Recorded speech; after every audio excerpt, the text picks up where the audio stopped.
স্বার্থপর রে, বড়ই স্বার্থপর।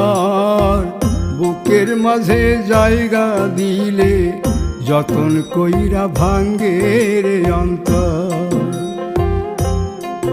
মানুষ বড়ই স্বার্থপর রে, বড়ই স্বার্থপর।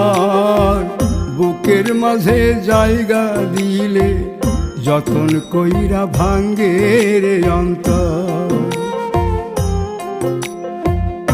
অচিনা এক জংলা পাখি যতন কইরা বুকে রাখছি, বুকের পাজর ভাঙ্গা সে যে সাজায় অন্যের ঘর রে, সাজায়